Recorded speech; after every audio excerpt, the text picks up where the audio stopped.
नमस्कार, स्वागत है आप सभी का। मैं हूं नैन्सी गौतम। शाम के 5 बज चुके हैं और हम हाजिर हैं 5 बजे की 5 बड़ी खबरों को साथ। आपको सबसे पहले हम बात करेंगे आपके लिए कि सीएम योगी रोजगार पर होने वाली जो बैठक है उस पर क्या कुछ अहम रहने वाला है, जो कि अब से कुछ ही देर बाद शुरू होने वाली बैठक। और यूपी में योगी सरकार ने नए उद्योगों के लिए कई अहम कदम उठाने जा रही है। आपको बता दें क्या है, क्या कुछ इसमें खास होगा, ये जानने के लिए कोशिश करेंगे और फिर इस पर बात भी होगी। कृषि बिल और बीजेपी सरकार की नीतियों के खिलाफ विपक्ष संसद से लेकर सड़क तक संग्राम कर रहा है। फिर बात होगी देहरादून में शुरू होने जा रहे मानसून सत्र की, जिसके शुरू होने से पहले कोरोना टेस्ट की तैयारी भी की जा रही है। आखिर में बात होगी ताजमहल की, जो कि काफी दिनों के इंतजार के बाद अब पर्यटकों के लिए खोल दिया गया है। और सबसे पहले बात होगी बड़ी खबर की। आगरा से बड़ी खबर, होटल के कमरे में युवती की हत्या का मामला सामने आया है। युवती के साथ आए युवक पर ही हत्या का शक गहराया हुआ है। आज ही सुबह युवक और युवती आए थे होटल में, गला दबाकर की गई है युवती की हत्या, ये जानकारी। तो आपको बता दें कि युवती की हत्या के बाद से युवक फरार चल रहा है और जो शक है गहरा चुका है, क्योंकि युवक और युवती दोनों होटल में आए थे और युवती की हत्या हो गई। शोभित हमारे साथ जुड़ चुके हैं ज्यादा जानकारी के साथ, जी मीडिया संवाददाता शोभित। इस घटना को लेकर क्या जानकारी? युवक पर ही शक है? देखिए नैन्सी, दोनों ने जो युवक युवतियां हैं, इन दोनों ने होटल में आज सुबह ही चेक इन किया था। जो इन्होंने आईडी जमा की युवक ने होटल में, वो बरेली की आईडी है, लेकिन जो जांच में अभी निकल के आया है कि संभवतः प्रथम दृष्टया वो आईडी फर्जी है, यानी कि फेक है। जब दिन में युवक होटल से चला गया, युवती होटल में ही थी, काफी देर तक गेट नहीं खुला, तो कुछ शक हुआ होटल वालों को। जब गेट खोला गया तो अंदर देखा कि युवती की लाश पड़ी हुई थी, उससे गले पे मार थे, जिससे उंगलियों के दबाने के निशान थे। मौके पर पुलिस पहुंची है। जो शुरुआती जांच में निकल के आया है वो ये है कि इसकी हत्या की है युवक ने, उससे फरार हो गया है। फिलहाल अभी तक युवती की शिनाख्त नहीं हो पाई है। जी शुक्रिया आपका जानकारी देने के लिए शोभित।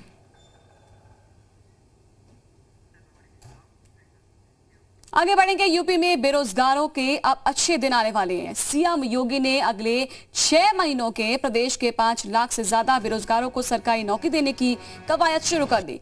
मुख्यमंत्री योगी आदित्यनाथ कुछ देर में ही यहां पर प्रदेश में खाली पदों पर भर्ती प्रक्रिया को लेकर तेज करने को लेकर बैठक करने जा रहे हैं। और इस बैठक में विशेष सचिव कार्मिक शीतला प्रसाद होंगे, राज्य लोक सेवा आयोग के अध्यक्ष यहाँ पर doctor Prabhat Kumar, DGP HC Awasthi समेत कई विभागों के आला अधिकारी इसमें शिरकत करेंगे।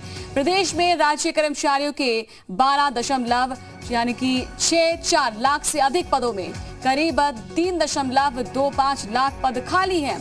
शिक्षकों के रिक्त पदों को भी शामिल कर लें तो ये आंकड़ा जो है वो 5 लाख को पार कर जाता है।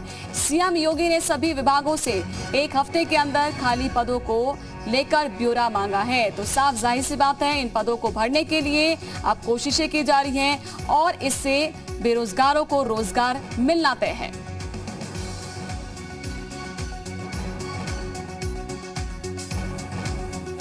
और इस पर ज्यादा जानकारी देने के लिए पवन हमारे साथ जुड़ चुके हैं ज्यादा जानकारी के साथ, जी मीडिया संवाददाता। पवन, क्या कुछ जानकारी, जो बैठक होने वाली कितनी देर में बैठक होगी और क्या कुछ खास रहने वाला, क्योंकि मेन फोकस तो बताया जा रहा है कि बेरोजगारों को कैसे रोजगार दिया जाए, इस पर जोर होगा। हाँ, निश्चित तौर पे नैन्सी, क्योंकि 5:30 बजे मुख्यमंत्री योगी आदित्यनाथ ने बैठक बुलाई है और 13 अलग अलग डिपार्टमेंट्स या विभागों की बात करें या आयोग की बात करें, उसके चेयरमैन और विभागाध्यक्ष मौजूद होंगे। और उत्तर प्रदेश के हर विभाग में, हर आयोग से किस तरीके से उत्तर प्रदेश के नौजवानों को रोजगार दिया जा सकता है, नौकरी दी जा सकती है, इसको लेकर के मंथन करेंगे योगी आदित्यनाथ। बताया जा रहा है कि 5 लाख से ज्यादा की नौकरियां देने की कवायद उत्तर प्रदेश सरकार कर रही है और आने वाले 6 महीने में नियुक्ति दे दिया जाएगा, इस तरह की व्यवस्था की जाएगी। ये अपने आप में बड़ी बात है, क्योंकि अगर 3 महीने में भर्ती प्रोसीजर शुरू किया जाता है और अगले 3 महीने में नियुक्ति का प्रमाण पत्र दे दिया जाता है तो निश्चित तौर पे यह ऐतिहासिक काम होगा। और उस ऐतिहासिक काम को करने के लिए मुख्यमंत्री योगी आदित्यनाथ ने आज 5:30 बजे बैठक बुलाई है और इस बैठक में बहुत कुछ निकल करके सामने आने वाला है कि कौन सा विभाग कितनी नौकरी दे सकता है, क्योंकि वो प्रेजेंटेशन मुख्यमंत्री के सामने होगा। वो सारे लोग अपने डेटा के साथ वहां पे मुख्यमंत्री के सामने आ जाएंगे। तो ये निश्चित तौर पे मान करके चलिए कि आने वाला 6 महीने काफी महत्वपूर्ण है उत्तर प्रदेश के नौजवानों के लिए। अगर वास्तव में सरकार पारदर्शी तरीके से भर्तियां कर ले जाती है तो जो विपक्ष लगातार आरोप लगाता रहा है वो शायद मुद्दा आने वाले 2022 विधानसभा चुनाव से उनके हाथों से चला जाएगा। और शायद यही कवायद है कि मुख्यमंत्री योगी आदित्यनाथ इस बात को जानते हैं कि अगर ये प्रोसीजर पूरा कर लिया जाएगा तो वो अपर हैंड होंगे और उत्तर प्रदेश सरकार के कामकाज को लेकर के चुनावी मैदान में जाया जा सकता है। जी, अब जितने भी विभाग से जुड़े हुए लोग हैं उनको एक हफ्ते के अंदर जो है खाली पदों का ब्यौरा देना होगा, यानी कि साफ संकेत है कि जितनी जल्दी हो सके रिक्त पदों पर भर्ती कर दी जाए, ये समझा जाए और विभाग इस पर जुट जाएंगे। अब हाँ, बिल्कुल सही कहा आपने, क्योंकि मकसद यही है। क्योंकि जो विभाग हैं अगर वो अपने यहाँ ब्यौरा उत्तर प्रदेश के मुख्यमंत्री के सामने रखते हैं कि इसके सापेक्ष इतनी नौकरियां हम दे सकते हैं, या आयोग बता सके कि हम किस विभाग में किस तरीके से नौकरियां दे सकते हैं, हम किस तरीके से नौकरियां देने के लिए जो पारदर्शी तरीका है वो अपना सकते हैं, ताकि जो आने वाला समय है उसमें कोर्ट के चक्कर ना लगाने पड़े, कोई भी अभ्यर्थी कोर्ट में ना जाए, कोई PIL या याचिका दायर ना हो और पारदर्शी तरीके से भर्ती को मुकम्मल कर लिया जाए। क्योंकि जो उत्तर प्रदेश में आज के सिचुएशन को अगर आप देखें तो चाहे कोई भी सरकार रही हो, सारी भर्तियां एक तरीके से कोर्ट के थ्रू ही पास करानी पड़ती हैं, यानी कोर्ट में जाने के बाद ही वो मुकम्मल होती हैं। उस चीज से बचने के लिए उत्तर प्रदेश के मुख्यमंत्री ये कवायद कर रहे हैं और आज की बैठक उससे जोड़ करके देखा जाए तो आश्चर्य नहीं होगा, क्योंकि मुख्यमंत्री ने कहा कि जिस तरीके से लोक सेवा आयोग या अधीनस्थ सेवा चयन आयोग ने भर्तियां की पारदर्शी तरीके से, कोई उस पर सवाल नहीं उठा, उस तरह की भर्ती अब विभागों को करना होगा ताकि 6 महीने में इसको मुकम्मल संदेश दे दिया गया है। बैठक में क्या कुछ महत्वपूर्ण रहेगा, आपसे जानकारी लेंगे आगे। शुक्रिया आपका। योगी सरकार में कितना मिला रोजगार, ये जानकारी भी आपको हम देते हैं, ग्राफिक्स के जरिए जानने की कोशिश करें। आपको बता दें योगी सरकार ने पिछले 3 सालों में आपको बता दें कि सबसे ज्यादा रोजगार दिया, ये आपको बताएंगे। लेकिन उससे पहले एक बड़ी खबर आपको दे दें, उत्तर प्रदेश में उद्योगों के विकास के लिए योगी सरकार ने एक और अहम कदम उठाया। अब सिर्फ 72 घंटों के अंदर यूपी में इंडस्ट्री लगाने के लिए मंजूरी मिल जाएगी और ईज ऑफ डूइंग बिजनेस के तहत योगी सरकार ने यह बड़ा कदम लिया है। उद्योग स्थापना से जुड़े इस कदम को अमल में लाने के लिए प्रक्रिया तेज कर दी गई है और मुख्यमंत्री योगी आदित्यनाथ ने वीडियो कॉन्फ्रेंसिंग के जरिए उद्योगपतियों से सीधा संवाद किया। इस दौरान उन्होंने बताया कि यूपी को औद्योगिक प्रदेश बनाने का महाअभियान शुरू किया गया है। यूपी की कानून व्यवस्था मजबूत करने के लिए और इसको होने के लिए इसके बाद अब माहौल पूरी तरह से इंडस्ट्री फ्रेंडली हो गया है। प्रदेश में MSME से जुड़े नए उद्योगों को लगाने के लिए ये कदम बेहद कारगर साबित हो सकता है। इससे न सिर्फ उद्यमियों को लंबी प्रक्रिया से मुक्ति मिलेगी बल्कि ये उद्यमियों को प्रोत्साहित भी करेगा। प्रक्रिया के तहत MSME से जुड़े नए उद्योग लगाने के लिए सबसे पहले उद्यमी अपना आवेदन पत्र जिला उद्योग एवं उद्यम प्रोत्साहन केंद्र को जमा करेगा और इसके बाद DM की अध्यक्षता में जिला स्तरीय अधिकार प्राप्त समिति आवेदन पत्रों पर विचार कर अनुमति देगी और उपायुक्त जिला उद्योग एवं उद्यम प्रोत्साहन केंद्र 72 घंटों के अंदर ही प्रक्रिया को पूरी करके अनुमति जारी कर देंगे। प्रदेश के अंदर निवेश करने वाले जो भी हमारे निवेशक हैं, मुझे उन सबको बताते हुए प्रसन्नता है कि प्रदेश सरकार ने लगभग 20,000 एकड़ से अधिक का अपना लैंड बैंक तैयार किया है। राज्य सरकार एक व्यापक लैंड बैंक नीति की योजना भी बना रही है, जिसमें land leasing, land pooling, expressways के किनारे तेजी से भूमि अधिग्रहण की कार्रवाई के अतिरिक्त तो भूमि का सब लीजिंग, सार्वजनिक क्षेत्र की रुग्ण इकाइयों के स्वामित्व वाली भूमि नए उद्योगों के लिए उपलब्ध कराना, जिला स्तरीय सूची तैयार करना और केंद्रीकृत मांग यानी डिमांड एंड सप्लाई पोर्टल का विकास करना जैसे उपाय भी इसमें सम्मिलित हैं। अपराध के प्रति राज्य सरकार की जीरो टॉलरेंस की नीति से उत्तर प्रदेश में सुरक्षा और कानून व्यवस्था की स्थिति में व्यापक सकारात्मक परिवर्तन हुआ है। हमारे निवेशक, सहभागियों और उद्यमियों के हित में राज्य सरकार ने एक स्पेशल सिक्योरिटी फोर्स के गठन की प्रक्रिया को भी आगे बढ़ाया है। घोषित किए गए आत्मनिर्भर पैकेज के अंतर्गत बैंकों से लगातार अनुश्रवण कर पूर्व से संचालित इकाइयों को अतिरिक्त ऋण देने की योजना में प्रदेश में लक्षित लगभग 15,000 करोड़ रुपए के लक्ष्य के सापेक्ष 10,400 करोड़ रुपए का ऋण स्वीकृत एवं वितरण प्रदेश में किया जा चुका है। लखनऊ में कृषि बिल के खिलाफ समाजवादी पार्टी के नेताओं और कार्यकर्ताओं ने प्रदर्शन किया। मोहनलालगंज में समाजवादी पार्टी के नेता और कार्यकर्ता ने रोष मार्च निकाला और जोरदार यहां पर नारेबाजी भी की है। तस्वीरें भी आप देख सकते हैं किस तरह से प्रदर्शन करते हुए नजर आए हैं। कृषि बिल के विरोध में सड़क पर समाजवादी पार्टी के कार्यकर्ता उतरे और अपना विरोध दर्ज कराया है।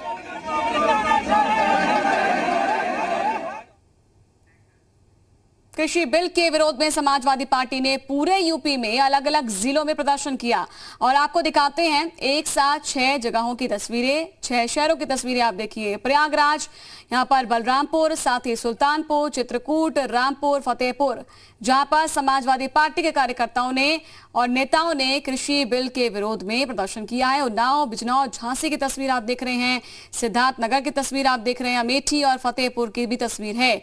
6 जो ये शहर हैं, अलग अलग इन शहरों की तस्वीर आप देखिए, 6 शहरों की, जहां पर समाजवादी पार्टी की ओर से प्रदर्शन किया गया है। तो कार्यकर्ता नेताओं ने कृषि बिल के विरोध में केंद्र सरकार के खिलाफ मोर्चा खोल दिया। किसानों के मुद्दे पर सियासत जारी है। भारतीय किसान यूनियन और समाजवादी पार्टी के बाद अब आम आदमी पार्टी ने भी विरोध जता दिया। पार्टी कार्यकर्ताओं ने लखनऊ के हजरतगंज इलाके में रैली निकालकर विरोध प्रदर्शन किया। शांति व्यवस्था कायम रखने के लिए पुलिस ने कई कार्यकर्ताओं को हिरासत में भी लिया।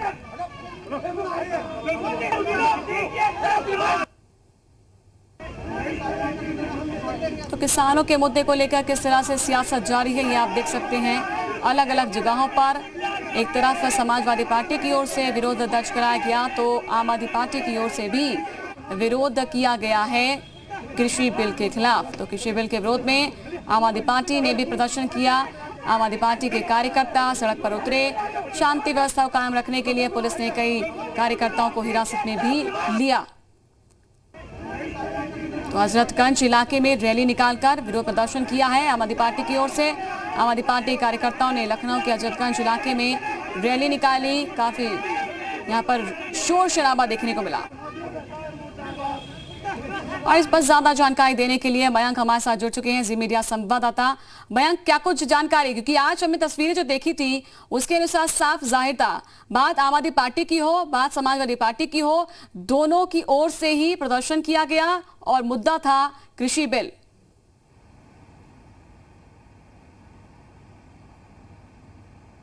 बिल्कुल, देखिए नैन्सी, अब इस मुद्दे को लेके पूरी तरह से जो सियासी पार्टियां हैं, जो सियासी दल हैं, वो अब मुखर होते हुए नज़र आ रहे हैं। किसान यूनियन ने जिस तरह का प्रदर्शन किया, उसके बाद आम आदमी पार्टी भी सामने आई और इससे पहले समाजवादी पार्टी ने प्रदेश के सभी जिलों में तहसील तक इस मुद्दे को लेके अपनी आवाज़ बुलंद करने की कोशिश की। नैन्सी, देखिए धीरे धीरे जो प्रदेश है वो चुनावी मोड की तरफ बढ़ रहा है और चुनाव में बहुत ज़्यादा वक्त नहीं बचा है। ऐसे में जो धरना प्रदर्शन है, विरोध प्रदर्शन है, उनकी संख्या लगातार आपको बढ़ती हुई देखने को मिलेगी। और चूंकि मामला किसानों का है और किसानों के मुद्दे को लेके कहीं न कहीं जो सियासी दल है वो अपना ये कह सकते हैं कि जो नफ़ा है वो लेने की कोशिश की जा रही है कि किसी तरह से किसानों के मुद्दों के जरिए ही प्रदेश में अपनी राजनीति को गरमाया जा सके। तो आज जो कुल मिला के 3 एक प्रोटेस्ट रहे हैं, खास तौर पे वो किसानों के मुद्दे पे रहे हैं। कहीं पे पुलिस को हल्का बल प्रयोग भी करना पड़ा, कहीं ज्ञापन दिया गया। तो निश्चित तौर पे नैन्सी, जो ये आने वाला वक्त है ये हलचल अभी और बढ़ेगी। हालांकि आप देखिए किसानों के मुद्दे को लेके लगातार जो केंद्र सरकार है वो अपना पक्ष रख रही है और जो समस्या है उसको हल करने की बात की जा रही है, क्योंकि इसमें जिस तरह की अफवाह फैलाने की कोशिश की जा रही है दरअसल वैसा है नहीं। लेकिन अब चूंकि मामला सेंसिटिव होता जा रहा है तो सियासी दल इसी मौके की ताक में रहते हैं कि किस तरह से कम ऐसे मामलों को गरमाया जा सके ताकि वो चर्चाओं में आए और ये जो सारे धरना प्रदर्शन है इसी आपने देखा इस बिल को लेकर किस तरह से खुद प्रधानमंत्री सामने आए, सफाई भी दी कि भाई देखिए आपको गुमराह किया जा रहा है, विपक्ष इस पर गुमराह कर रहा है, आपको समझना होगा। शुक्रिया आपका मयंक तमाम जानकारी देने के लिए। लगातार खबरें जारी हैं, वक्त ब्रेक का है।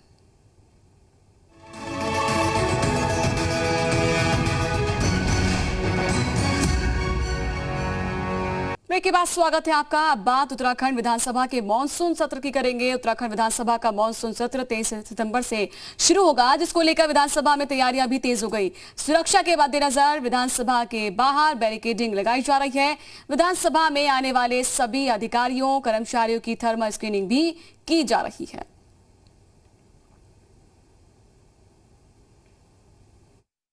23 सितंबर को होने वाले मानसून सत्र की सुरक्षा को लेकर तैयारियां तेज हो चुकी हैं। विधानसभा के चारों तरफ से बैरिकेडिंग लगाई जा रही है और इस तरह से सुरक्षा इंतजाम किया जा रहा है कि ताकि जो धरना प्रदर्शन करने वाले संगठन हैं वो यहां तक ना पहुंचे।